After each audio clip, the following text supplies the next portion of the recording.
The tale of Amitabha Sutra, spoken of by the Buddha. Thus I have heard. At one time Buddha was in the land of Shravasti, in the gardens of Jeta and Anathapindika. Accompanied by 1,250 great monks and nuns, all of them revered arhats, well recognized by the assembly. Among them were his foremost disciples, including those acknowledged as the elders, such as Shariputra, Maudgalyayana, Ananda, and so on, all of whom were considered as great disciples. Additionally, the Bodhisattvas, Manjushri, Prince of the Dharma, the Bodhisattva Ajita, the Invincible, the Bodhisattva of Constant Progress, and other such great enlightened beings were also in attendance. Also in attendance was Shakra, the king of the gods, along with numerous heavenly beings forming a grand assembly. At that time, Buddha turned to Shariputra and said, "West of here, past 100 billion Buddha lands, there exists a world called ultimate bliss, but you may know it by the name Sukhavati. In this land, there exists a Buddha called Amitabha, who is expounding the Dharma right now." Shariputra then asked Buddha, "Why is this land called ultimate bliss?" In response, Buddha said, "It is called ultimate bliss because the sentient beings in this land are free from the three kinds of sufferings: the suffering of suffering, the suffering of change, and the suffering of existence. They only experience every type of joy. Furthermore, this land is called ultimate bliss because it is surrounded by 7 rings of railings, 7 layers of nets, and 7 rows of trees, all made of the 4 precious jewels. Moreover, within the land of ultimate bliss, there are numerous jeweled ponds filled with waters embodying the 8 virtues. The bottom of these ponds is lined with pure golden sand, while the stepped pathways leading to the ponds from all 4 sides are crafted from gold, silver, lapis lazuli, and crystal. Above the ponds stand towers embellished with silver, gold, lapis lazuli, crystal, mother of pearl, and red agate. Within the ponds bloom lotus flowers as vast as cartwheels, blue ones radiating blue light, yellow ones emitting yellow light, red ones gleaming with red light, and white ones exuding white light, each diffusing a delicate, pure fragrance. The land of ultimate bliss boasts a full array of these virtues and adornments. And there is more. This Buddha land is graced by the constant playing of celestial music, while the ground itself is made of tawny gold. Throughout the day and night, flowers in the shape of heavenly orbs cascade from above. Each morning, the sentient beings of this land adorn their attire with multitudes of wondrous flowers and make offerings to hundreds of billions of Buddhas in other worlds. When it is mealtime, they return to their own lands to dine and respectfully circumambulate the teaching assembly. The land of ultimate bliss is rich with all these virtues and adornments. And there is more still. Within this land dwell birds of splendid and diverse hues, white cranes, peacocks, orioles, myna birds, cuckoos, and many others. All these birds fill the air with melodious songs throughout the day and night. Through their melodies, these birds convey Buddhist doctrines, such as the 5 roots, the 5 powers, the 7 factors of enlightenment, the Noble Eightfold Path, and various other teachings. Upon hearing the birds' voices, the sentient beings in this land become mindful of the Buddhas, mindful of the Dharma, and mindful of the Sangha. Do not assume that these birds have taken birth as birds as a result of karmic retribution for past wrongdoings. Why? Because in this Buddha land, the 3 unfortunate realms of existence, as animals, hungry ghosts, and hell beings, do not exist. Within this Buddha land, even the names of these unfortunate realms of existence do not exist, let alone the realities. All these birds are the creation of Buddha Amitabha, crafted with the purpose of spreading the sounds of the Dharma. Within the land of ultimate bliss, a gentle breeze ruffles the rows of jewel trees and nets, causing them to produce delicate and enchanting sounds, like 100,000 melodies playing all at once. Those who hear these enchanting sounds spontaneously develop the intention to be mindful of the Buddha, Dharma, and Sangha.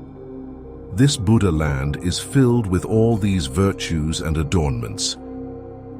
Why do you think this Buddha is called Amitabha? It is because the light of this Buddha is infinite and shines on all lands throughout the universe without obstruction. Thus, this Buddha is called Amitabha. Also, the lifespan of this Buddha and his people spans an infinite number of immeasurable eons, and so he is called Amitabha. Buddha Amitabha attained enlightenment 10 eons ago and has innumerable disciples, all of whom are arhats and whose count is beyond measure. Amitabha is also accompanied by countless bodhisattvas in his retinue. The land of ultimate bliss is endowed with all these virtues and adornments. No sentient beings who are born in the land of ultimate bliss ever fall back into a lower realm, many of whom have only one more lifetime until they too attain enlightenment. These beings are exceedingly abundant, their quantity immeasurable, often described as countless. Upon hearing of the land of ultimate bliss, sentient beings must make a vow to be reborn in this Buddha land. Why is this? It is because they too can join all these beings of superior goodness. One cannot be born in this land through minor good roots, blessings, virtues, and causal connections. If there are good men and women who, upon hearing of Buddha Amitabha, recite his name with single-minded concentration, without confusion, for 1 to 7 days, then when these people are about to die, Amitabha Buddha and all his retinue will appear before them. And upon the death of those individuals, their minds will not fall into delusion, and they will take rebirth in Buddha Amitabha's land of ultimate bliss. For having witnessed this benefit, I speak these words to you. If sentient beings hear my words, they must make a vow to be born in that Buddha land. Right now, I am praising the benefits of the inconceivable merits of Buddha Amitabha. However, in the worlds of the eastern direction, there are also countless other Buddhas like Buddha Akshobhya, the Buddha Marks of the Polar Mountain, the Buddha Great Polar Mountain, the Buddha Light of the Polar Mountain, and the Buddha Wondrous Voice. Each of these Buddhas expounds the Dharma in their own respective lands, with the eloquence befitting a Buddha, encompassing the entire cosmos, speaking the truth. All sentient beings should have faith in this scripture, praising their inconceivable merits, which all Buddhas protect and keep in mind. In the worlds of the southern direction, there are countless Buddhas, like the Buddha Lamp of the Sun and Moon, the Buddha Light of Renown, the Buddha Great Flaming Shoulders, the Buddha Lamp of the Polar Mountain, and the Buddha Infinite Progress. Each of these Buddhas expounds the Dharma in their own respective lands, with the eloquence befitting a Buddha, encompassing the entire cosmos, speaking the truth. All sentient beings should have faith in this scripture, praising their inconceivable merits, which all Buddhas protect and keep in mind. In the worlds of the western direction, there are countless Buddhas like the Buddha Infinite Life, the Buddha Innumerable Characteristics, the Buddha Innumerable Banners, the Buddha Great Light, the Buddha Great Illumination, the Buddha Mark of Reality, and the Buddha Light of Purity. Each of these Buddhas expounds the Dharma in their own respective lands, with the eloquence befitting a Buddha, encompassing the entire cosmos, speaking the truth. All sentient beings should have faith in this scripture, praising their inconceivable merits, which all Buddhas protect and keep in mind. In the worlds of the northern direction, there are countless Buddhas like the Buddha Flaming Shoulders, the Buddha Supreme Voice, the Buddha Unstoppable, the Buddha Born of the Sun, and the Buddha Netted Light. Each of these Buddhas expounds the Dharma in their own respective lands, with the eloquence befitting a Buddha, encompassing the entire cosmos, speaking the truth. All sentient beings should have faith in this scripture, praising their inconceivable merits, which all Buddhas protect and keep in mind. In the worlds of the Nadir, there are countless Buddhas like the Buddha Lion, the Buddha Repute, the Buddha Light, the Buddha Dharma Banner, and the Buddha Upholding the Dharma. Each of these Buddhas expounds the Dharma in their own respective lands, with the eloquence befitting a Buddha, encompassing the entire cosmos, speaking the truth. All sentient beings should have faith in this scripture, praising their inconceivable merits, which all Buddhas protect and keep in mind. In the worlds of the Zenith, there are countless Buddhas like the Buddha Pure Voice, the Buddha Sojourner King, the Buddha Incense Fragrance, the Buddha Fragrant Light, the Buddha Great Blazing Shoulders, the Buddha Body of Multicolored Jewel Flower Garlands, the Buddha Salutary King, the Buddha Precious Flower Virtue, the Buddha Sees All Truths, and the Buddha like the Polar Mountain. Each of these Buddhas expounds the Dharma in their own respective lands, with the eloquence befitting a Buddha, encompassing the entire cosmos, speaking the truth. All sentient beings should have faith in this scripture, praising their inconceivable merits, which all Buddhas protect and keep in mind. For what reason do you think this is called the Sutra, that is protected and kept in mind by all the Buddhas?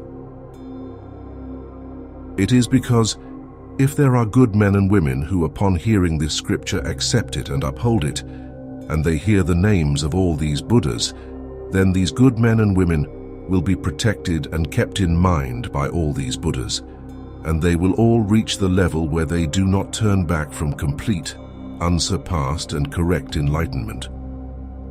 Therefore you should faithfully accept what I have said and what all the Buddhas have said. All those who have made, are making, or will make vows to be reborn in the land of Buddha Amitabha will attain the stage of irreversible supreme enlightenment, be it in their past, present, or future lives. Therefore, all good men and women with faith must make a vow to take rebirth in that Buddha land. As I am presently praising the inconceivable merits of all the Buddhas, likewise, all those Buddhas are praising my inconceivable merits with these words, then I, Buddha Shakyamuni, can carry out a most difficult and rare task. In this world known as endurance, in the evil world of the five corruptions, the corruption of the age, the corruption of views, the corruption of afflictions, the corruption of sentient beings, and the corruption of life, I will be able to achieve the complete, unsurpassed and perfect enlightenment, and to reveal the truth which all beings in all worlds find hard to believe.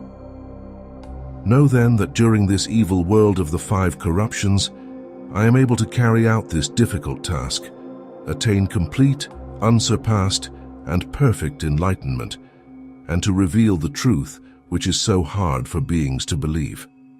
This indeed is an exceedingly challenging task.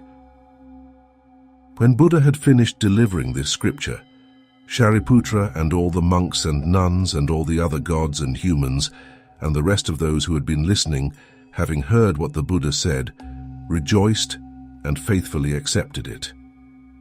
They then all bowed in homage and departed.